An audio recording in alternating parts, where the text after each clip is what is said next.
जैसे जैसे डिलीवरी का समय नज़दीक आता है, गर्भवती के मन में थोड़ा सा डर, चिंता और घबराहट सी होती है।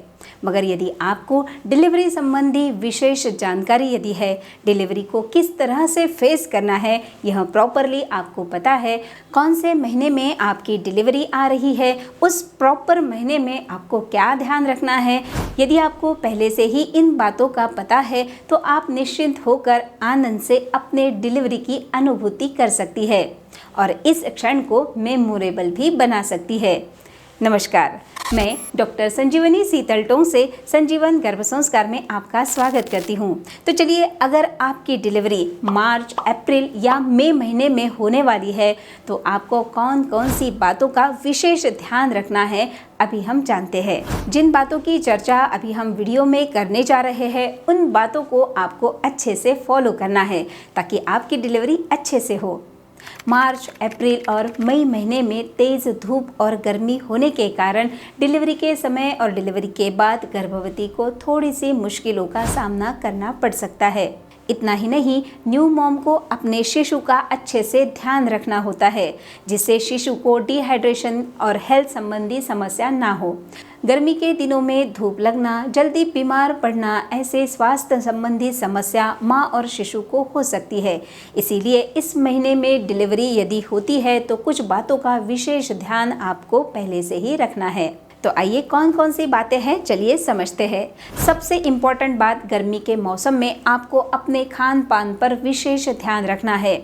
अभी आपके शरीर को डिलीवरी के लिए तैयार होना है और आप आफ्टर डिलीवरी आपके बच्चे को स्तनपान भी कराने वाली है। इसीलिए संतुलित पौष्टिक आहार ले। हरी पत्तेदार सब्जियां, दालें, छाछ, दही, सीजनल फ्रूट जैसे तरबूज, खीरा, नींबू पानी, नारियल पानी आपको विशेष सेवन करना है। और हाँ, भरपूर मात्रा में पानी भी आपको पीना है जिससे शरीर में पानी की मात्रा अच्छी रहे और शरीर हाइड्रेटेड रहे। दूसरी बात जिसका आपको ध्यान रखना है वह है take proper rest and sleep. जी हाँ, आपको डिलीवरी के पहले और डिलीवरी के बाद भी जितना हो सके ज़्यादा से ज़्यादा आराम करना है। तीसरी बात, गर्मियों के दिनों में शरीर में पानी की कमी हो सकती है जिससे पेशाब में जलन, थकान महसूस होना जैसे स्वास्थ्य संबंधी समस्या भी आपको हो सकती है। इससे बचने के लिए आप आहार में सूप, फ्रूट जूस, नारियल पानी ज़रूर लें। दिन में कम से कम 3 से 4 लीटर पानी आपको पीना है। चौथी बात, मार्च, अप्रैल और मई महीने में काफ़ी धूप होती है। इसके लिए आपको आपके कपड़ों का भी विशेष ध्यान रखना है। 90 महीने में बच्चे का साइज़ और वेट काफ़ी बढ़ने के कारण बेबी बम साइज़ भी बढ़ जाता है। आपको चलने फिरने में, उठने बैठने में तकलीफ होती है, दिक्कत महसूस होती है।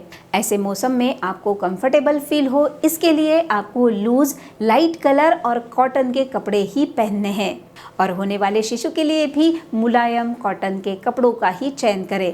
उन कपड़ों को अच्छे से धोकर, सुखाकर, प्रेस करके रखें। यदि आपकी डिलीवरी मार्च, अप्रैल और मई महीने में होती है तो पांचवी इम्पॉर्टेंट बात जो आपको ध्यान में रखनी है वह है शिशु को प्रॉपरली टाइम टू टाइम स्तनपान कराना। डिलीवरी के बाद इमीडिएटली आपको शिशु को स्तनपान कराना है और फिर हर 1 घंटे या 1.5 घंटे से उसे फीड कराना है ताकि शिशु को डिहाइड्रेशन की समस्या ना हो।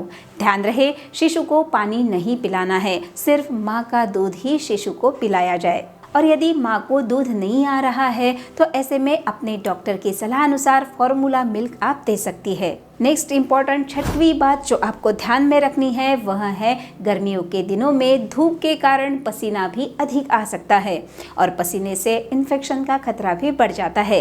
ऐसे में आपको अपने साथ अपने नन्हे शिशु के शरीर की साफ सफाई का विशेष ध्यान रखना है। शिशु के कपड़े और नैपी के साफ सफाई पर विशेष ध्यान दें। डिलीवरी के बाद फिर चाहे डिलीवरी नॉर्मल हो या सीजर, कम से कम 10 से 15 दिन कंप्लीट बेड रेस्ट आपको करना है और फिर 1 महीने के बाद में अर्ली मॉर्निंग लाइट वॉकिंग, प्राणायाम आप कर सकती है।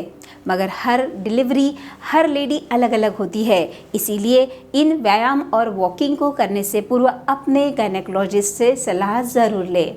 और लास्ट बट इम्पॉर्टेंट बात, आपको नियमित रूप से चेकअप के लिए जाना है। और अपने डॉक्टर के सुझावों का पालन करना है। नियमित चेकअप बहुत महत्वपूर्ण होता है 9वें महीने में। नियमित चेकअप के लिए जब आप जाती है तो आपके डॉक्टर शिशु की स्थिति का निरीक्षण करते हैं, उसका वजन, पोजीशन, हार्ट बीट्स, गर्भावस्था की अवधि, आपका बीपी चेक करते हैं और इन बातों से आपके डिलीवरी का समय कितनी अवधि से आने वाला है यह भी देखा जाता है। इसीलिए नियमित रूप से चेकअप के लिए जाए। और हाँ, डिलीवरी का सुखद आनंद लेने के लिए डिलीवरी संबंधित जानकारी आपको अवश्य प्राप्त करनी है, जिससे आप मेंटली और फिजिकली डिलीवरी के लिए तैयार हो सके। डिलीवरी को कैसे फेस करना है, डिलीवरी का आनंद कैसे लेना है, यह आप सीख सकती है। जी हाँ, संजीवन गर्भ संस्कार से जुड़कर आप इन बातों को सीखकर अपने डिलीवरी का आनंद ले सकती है। इस संबंधी काफ़ी सारे वीडियोस मैंने संजीवन गर्भ संस्कार चैनल पर डाले हुए हैं। नीचे डिस्क्रिप्शन में मैंने व्हाट्सएप नंबर तथा कॉलिंग नंबर दिया है। आप संजीवन गर्भ संस्कार से जुड़कर आपके नन्हे शिशु को सुंदर, सुदृढ़, तेजस्वी और सद्गुणों से युक्त भी बना सकती है। तो इन सभी बातों का विशेष ध्यान दें यदि आपकी डिलीवरी मार्च, अप्रैल और मई महीने में आने वाली है।